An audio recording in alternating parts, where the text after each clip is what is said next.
નમસ્કાર વિદ્યાર્થી મિત્રો, કાલના વિડીયોમાં આપણે રૂઢિપ્રયોગો અને વિરુદ્ધાર્થી શબ્દ વિશે થોડું શીખ્યા. બરોબર. આજે છે ને આપણે નવો ટોપિક લેવાનો છે જેનું નામ છે કાળ. પહેલા તો કાળ એટલે શું તે આપણે સમજીએ. બરોબર. કાળ એટલે ટૂંકમાં કહીએ તો કે સમય.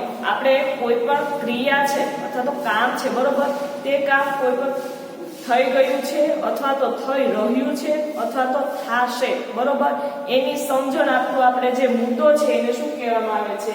કાળ. બરોબર. ફરી સમજીએ, કાળ કોને કહેવાય? તો કે ભાઈ કોઈ પણ કામ છે તે થઈ ગયું છે અથવા તો થઈ રહ્યું છે અથવા તો નજીકના ભવિષ્યમાં ટૂંકમાં થવાનું છે તે સમજાવતું એક મુદ્દો, એને શું કહેવાય? કાળ. આપણે કાળની વ્યાખ્યા જોઈએ.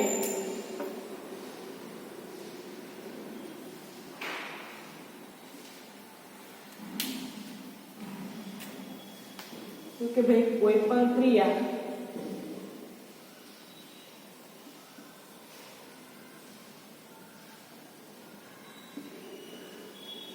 અથવા તો એને તમે કામ પણ કહી શકો. બરોબર. થઈ ગયું છે અથવા થઈ રહ્યું છે અથવા તો થશે, બરોબર, એ જાણવા માટે આપણે કાળનો ઉપયોગ કરીએ છીએ. બરોબર.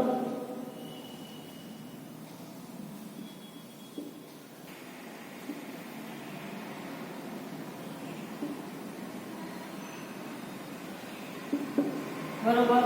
આ કાળની વ્યાખ્યા આપણે આ પ્રમાણે સમજી શકીએ. હવે કાળ છે એટલે કે સમય છે, બરોબર, તેના પ્રકારો વિશે આપણે થોડી જાણકારી મેળવીએ. તો કે ભાઈ કાળ છે એના કેટલા પ્રકાર છે? તો કે કાળના 3 પ્રકાર છે.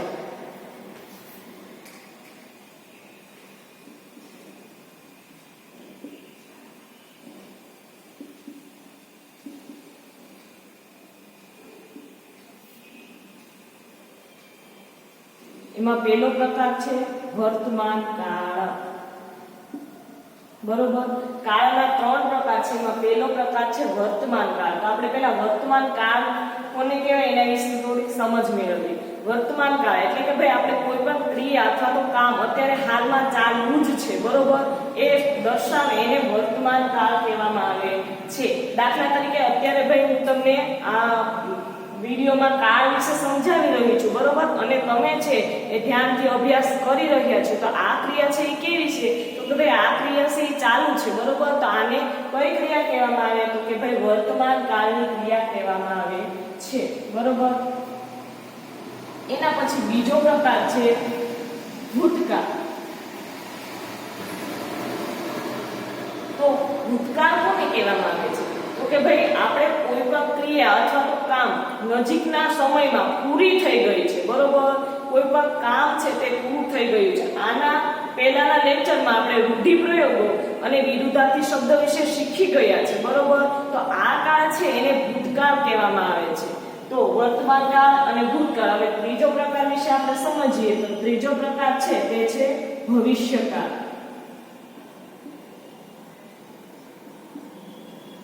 બરોબર.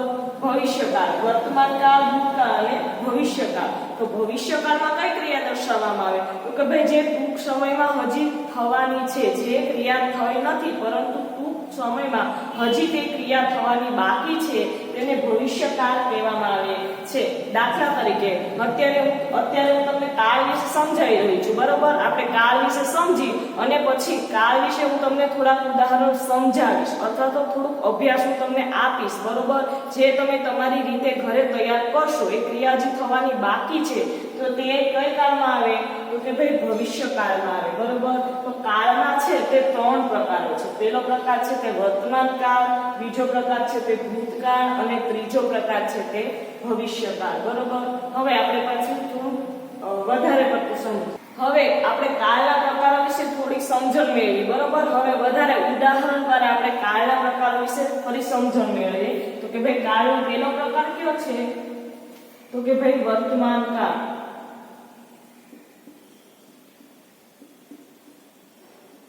બરોબર. વર્તમાન કાળ, વર્તમાન કાળની વ્યાખ્યા કઈ પ્રકારે આવે તો કે ભાઈ કોઈ પણ કામ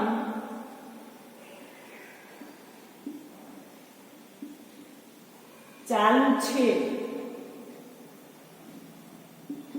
તે દર્શાવવા માટે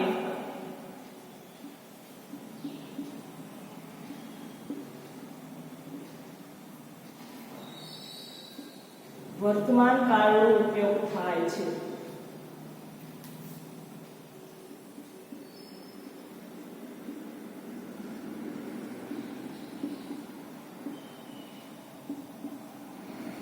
કોઈ પણ કામ ચાલુ છે, બરોબર, ક્રિયા ચાલુ છે તે દર્શાવવા માટે વર્તમાન કાળનો ઉપયોગ થાય છે. દાખલા તરીકે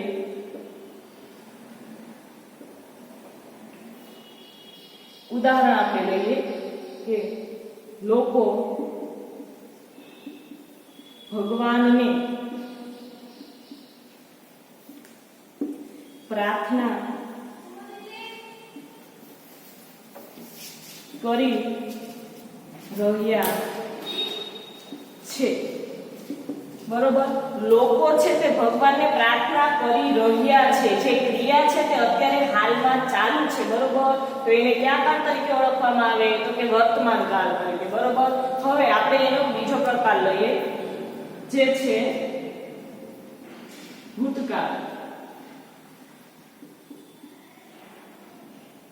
તો ભૂતકાળની વ્યાખ્યા આ પ્રમાણે થાય કે ભાઈ કોઈ પણ કામ નજીક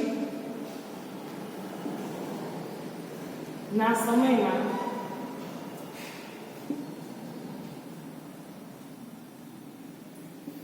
પૂર્ણ થઈ ગયું છે.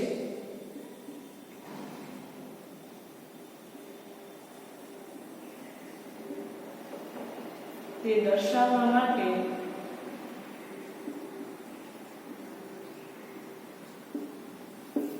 ભૂતકાળનો ઉપયોગ કરવામાં આવે છે અથવા ભૂતકાળનો ઉપયોગ થાય છે.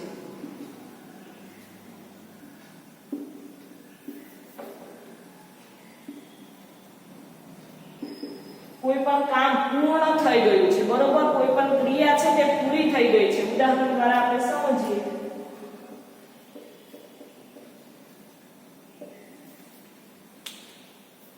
તો કે કાલે ખૂબ વરસાદ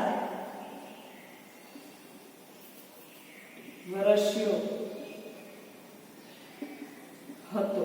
બરોબર, કાલે ખૂબ વરસાદ વરસ્યો હતો. કાલે વરસી ગયો એટલે એ ક્રિયા છે એ કેવી છે તો કે એ ક્રિયા છે પૂર્ણ થઈ ગઈ છે. તો એને કયા કાળ તરીકે ઓળખવામાં આવે તો કે ભાઈ ભૂતકાળ.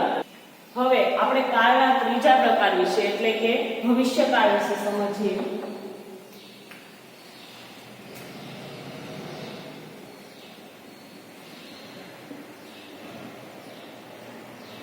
એની વ્યાખ્યા આપવામાં. હવે ભવિષ્યકાળમાં કોઈ પણ ક્રિયા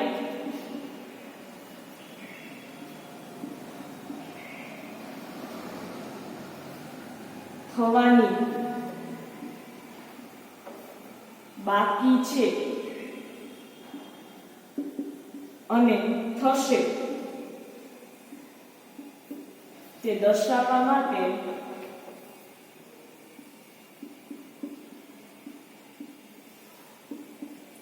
ભવિષ્યકાળનો ઉપયોગ કરવામાં આવે છે.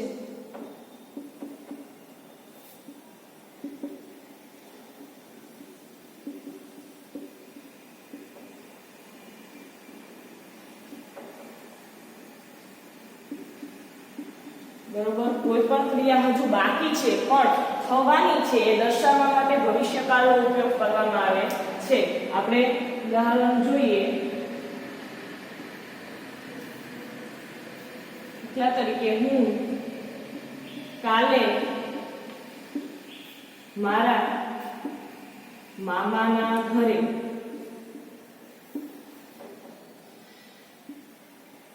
જઈશ. બરોબર, હું કાલે મારા મામાના ઘરે જઈશ એટલે કે હજી તે ક્રિયા કાલે થશે, બાકી છે. બરોબર, તો એને કયા કાળનો ઉપયોગ થાય છે ભવિષ્યકાળમાં. ટૂંકમાં આપણે જોઈએ તો કે ભાઈ કાળ છે, બરોબર, તો આપણે પેલા વર્તમાન કાળની વાત કરીએ તો કે ભાઈ જે ક્રિયા છે તે હાલમાં થઈ રહી છે, બરોબર, ચાલુ જ છે, તેને વર્તમાન કાળ કહેવાય. ભૂતકાળ વિશે આપણે વાત કરીએ તો કે ભાઈ કોઈ પણ ક્રિયા છે તે પૂરી થઈ ગઈ છે, બરોબર, ગઈકાલે પૂરી થઈ ગઈ છે તો એને ભૂતકાળ કહેવાય. અને ભવિષ્યકાળની વાત કરીએ તો કે ભાઈ કોઈ પણ ક્રિયા અથવા તો કામ હજુ બાકી છે પણ થવાનું છે, બરોબર, તો એને ભવિષ્યકાળ કહેવામાં આવે છે. તો આ કાળના આપણે ત્રણેય પ્રકાર વિશે સમજ મેળવી. હવે વધારે ઉદાહરણ દ્વારા જે આપણે સમજ મેળવીએ. હવે આપણે કાળના પ્રકારો છે, બરોબર, ભૂતકાળ, ભવિષ્યકાળ અને વર્તમાન કાળ, તેને ઉદાહરણ 3 આપેલા છે એના આધારે સમજીએ. જો અહીંયા પહેલું શું આપેલું છે તો કે ભાઈ આજે રાજેશનો જન્મદિવસ છે. ક્રિયા મેં તમને કીધેલું હતું કે ભાઈ કોઈ પણ ક્રિયા ચાલુ હોય, બરોબર, તો એને કયો કાળ કહેવામાં આવે તો કે વર્તમાન કાળ. તો આજે રાજેશનો જન્મદિવસ છે તો એ ક્રિયા કેવી છે, હાલની છે, બરોબર. તો આ કયો કાળનું વાક્ય છે તો કે ભાઈ વર્તમાન કાળ, બરોબર. હવે આપણે આને ભવિષ્યકાળમાં કઈ રીતે ફેરવી શકીએ તો કે ભાઈ ભવિષ્યકાળ કોને કહેવાય તો કે ભાઈ જે ક્રિયા છે તે હજી થવાની બાકી છે, બરોબર, તો એને ભવિષ્યકાળ કહેવાય. તો કે ભાઈ આજે રાજેશનો જન્મદિવસ વર્તમાનમાં આવે તો કાલે રાજેશનો જન્મદિવસ હશે તો તે કઈ કાળ થઈ જાય તો કે ભવિષ્યકાળ. કાલે રાજેશનો જન્મદિવસ હશે, બરોબર, હજી તે ક્રિયા બાકી છે એટલે કઈ કાળમાં આવી જાય તો કે ભાઈ ભવિષ્યકાળ.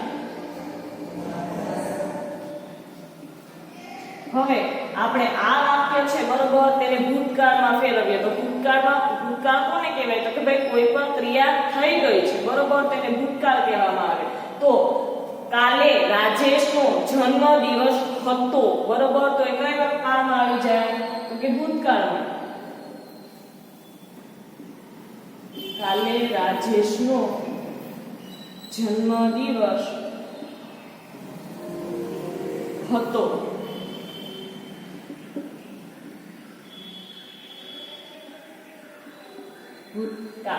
આમ બીજું ઉદાહરણ દ્વારા પણ આપણે સમજીએ. બીજું ઉદાહરણ શું આપેલું છે તો કે કાલે રવિવાર હતો. જે ક્રિયા થઈ ગઈ છે, બરોબર, તો તે કઈ કાળમાં આવે છે કે ભૂતકાળમાં. હવે આપણે આ વાક્ય છે, બરોબર, એને ભવિષ્યકાળમાં કઈ રીતે ફેરવી શકીએ તો કે ભાઈ કાલે રવિવાર હશે.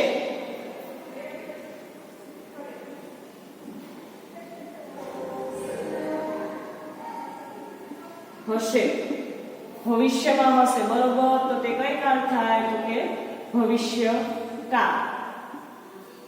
એના પછી ભૂતકાળ, ભવિષ્યકાળ આવી ગયો. આપણે આ જ વાક્ય છે તેને વર્તમાન કાળમાં, હાલમાં ચાલુ કાળ છે, બરોબર, એમાં દર્શાવવું હોય તો કઈ રીતે દર્શાવી શકીએ તો કે ભાઈ આજે કયો વાર છે તો કે ભાઈ આજે રવિવાર છે.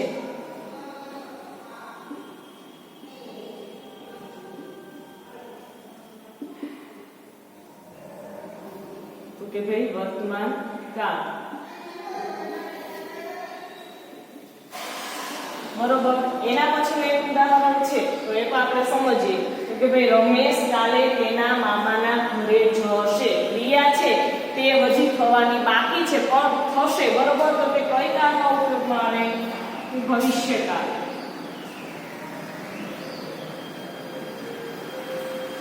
હવે આપણે આને ભૂતકાળમાં કઈ રીતે વાક્યને ફેરવીએ તો કે ભાઈ ભૂતકાળ એટલે કે જે ક્રિયા થઈ ગઈ છે, બરોબર, તો રમેશ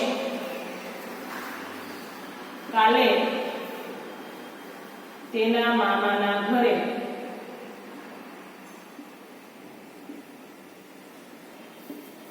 ગયો હતો.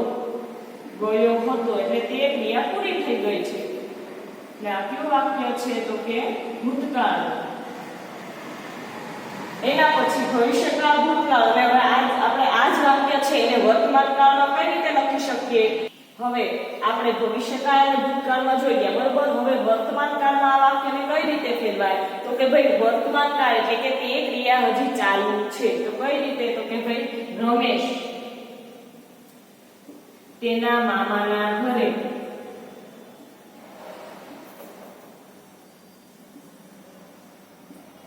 જઈ રહ્યો છે. બરોબર, એ ક્રિયા કેવી છે?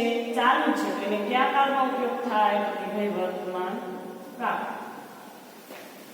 હવે આપણે આટલા ઉદાહરણ દ્વારા કાળ કોને કહેવાય? બરોબર, કાળના કેટલા પ્રકાર છે? તો કે 3 પ્રકાર છે: વર્તમાન કાળ, ભૂતકાળ અને ભવિષ્યકાળ.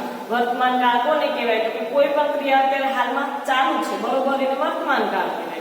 ભૂતકાળ કોને કહેવાય? તો કે કોઈ પણ ક્રિયા અથવા તો કામ છે તે થઈ ગયું છે, પૂરું થઈ ગયું છે, બરોબર, એને ભૂતકાળ કહેવાય. અને ભવિષ્યકાળ કોને કહેવાય? તો કે ભાઈ કોઈ પણ કામ છે હજી બાકી છે પણ થવાનું છે, હવે પછી થવાનું છે, તો એને ભવિષ્યકાળ કહેવાય. ઉદાહરણ દ્વારા આપણે સમજ. હવે આજના ટોપિકમાં આપણે કાળ વિશે ચર્ચા કરી, બરોબર. કાળ કોને કહેવાય, કાળના કેટલા પ્રકારો છે, કાળનો કઈ રીતે ઉપયોગ કરાય. હવે હું કાળના ઉદાહરણ છે તે તમને થોડાક અભ્યાસમાં આપીશ, બરોબર. તમે જાતે ઘરે અભ્યાસ કરજો અને કાલે હું તેની આન્સર મોકલીશ. અસ્તુ.